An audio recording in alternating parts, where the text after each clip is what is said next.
and I didn't even know Jake Paul was fighting. So he's saying all this shit. I was in Italy. I didn't even know the guy was fighting.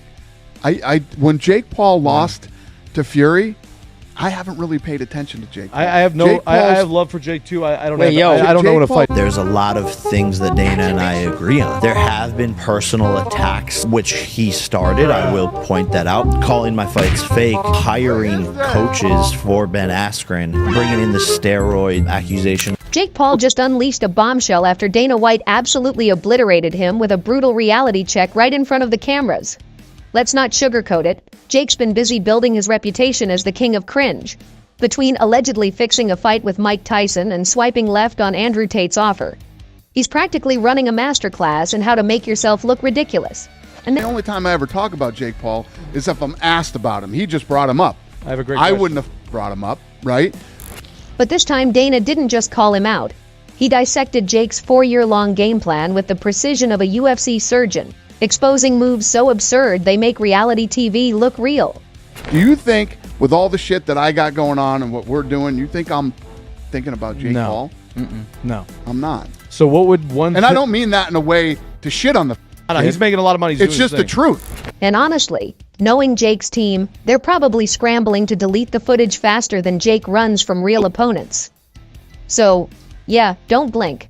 You might miss the chaos. Doing the UFC is the best in the world, fight the best.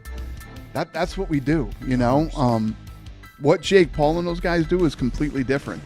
And again, the kid's doing his thing. I'm not shitting on him. And listen, if smaller, older guys want to fight him, then they're doing their thing. It all started after a leaked fight script blew the lid off this so-called showdown, exposing every move as pre-planned, from Tyson's aggressive opening to Jake's cautious mid-round tactics.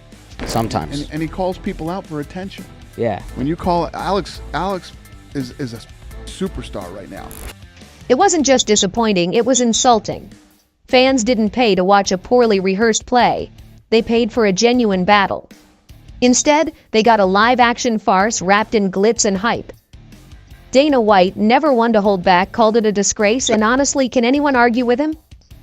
Let's not forget Dana's main beef with Jake Paul, the blueprint he keeps following for his fights. It's almost predictable at this point. Find an opponent who's older, smaller, or past their prime. I always thought that Netflix was crazy not to get into live sports sooner than they did. Those guys truly have a global footprint. I think they're late to the game, but it was a big success. The performance of the broadcast, did that give you pause to do business with Netflix at all? I didn't think the event was a great event, but they needed to do that. They knew Mike Tyson was going to bring in big numbers. Tyron Woodley? Check. Anderson Silva? Check. And now Mike Tyson, a legend who, let's be real, is more famous for his cannabis empire these days than his time in the ring. Jake isn't chasing real competition, he's chasing headlines. But what happens when he steps into the ring with someone his own age and skill level? Well, we already know. He loses. Tommy Fury proved that. I don't know. What do you guys think about it? Who gives a shit what I think? It's not my fight. I love Mike Tyson, you know, personally as a friend, and he's one of my favorite athletes of all time. Then there's the cherry on top. Jake's callouts. Canelo Alvarez? Alex Pereira? Come on. These aren't challenges, they're clout chases. Everyone knows these fights will never happen, but the callouts keep Jake trending. Dana sees right through it, and so do the fans. They're tired of the gimmicks and the repetitive formula.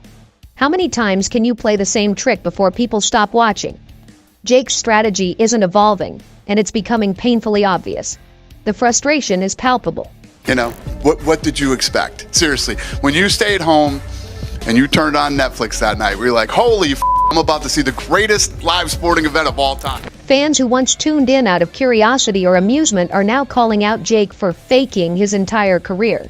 The gimmicks, the scripted fights, the hollow theatrics, it's all wearing thin. Even Dana, who usually reserves his sharpest criticism for the UFC's rivals, can't stay quiet.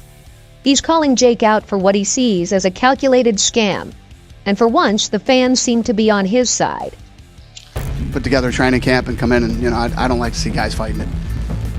Be a 31-year age difference during that fight. Just, you guys know what I think of that stuff. His latest barrage of criticism has made it crystal clear.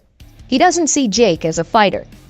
To Dana, Jake Paul is a marketer, a savvy showman who knows how to sell a fight, but falls flat when it comes to the actual fighting. He's called Jake's career a circus act, a spectacle built on gimmicks and carefully crafted theatrics, not skill or grit. And while the world of combat sports thrives on big personalities, Dana's biggest gripe is that Jake's approach is dragging down the credibility of the very sport he claims to love. I mean, all the people that are, there's a lot of, in Portnoy went out and said that it was the greatest con job of all time. The UFC is built on one core principle: the best fight the best. Whether it's Khabib Nurmagomedov cementing his legacy or Amanda Nunes dominating her division, Dana has always emphasized real competition over showmanship. This is where Jake Paul's entertainment-first strategy sticks out like a sore thumb. Dana openly contrasts the UFC's ethos with Jake's tactics, pointing out that Jake's matchmaking is more about headlines than challenges. His opponents, like Tyron Woodley and Anderson Silva, were once great but were far removed from their prime by the time they faced Jake. Dana sees this as a blatant strategy to pad Jake's record while avoiding legitimate risks. And then there's the reality TV comparison. An older guy who's smaller than you. Great. What could he? It's the same blueprint. So what could he do where he could get in the same room with you? It's the same blueprint. Well, I don't think the UFC makes that much money if someone fights Jake Paul. I'm asking Dana White. Yeah, with like it's Jake. just So he's like, not fighting Alex. Dana didn't mince words when he called Jake's career a scripted drama designed to go viral. The leaked script for Jake's fight against Mike Tyson only reinforced this point. Every move, from Tyson's signature bob and weave to Jake's dramatic fifth-round comeback, was pre-planned. This wasn't a fight. It was a poorly executed play, complete with stage directions. For Dana, it was the ultimate insult to a sport built on raw competition and genuine effort. What we do in the UFC is the best in the world fight the best. That's what we do, What Jake Paul and those guys do is completely different. And again, the kid's doing his thing. I'm not shitting on him. And listen, if smaller, older guys want to fight him, then they're doing their thing. The Tyson fight was a disaster on multiple levels. For starters, the fight script leaked on social media days before the event, laying bare every pre-rehearsed move. Fans who tuned in expecting a clash of eras, a 57-year-old legend versus the self-proclaimed problem child, were left shaking their heads. Instead of a genuine battle, they got a spectacle that would have made pro wrestling blush. Tyson, who hasn't fought competitively in years, still managed to expose Jake's lack of skill, landing key moments that highlighted just how outclassed Jake was. Even with his age and physical limitations, Tyson's dominance was undeniable.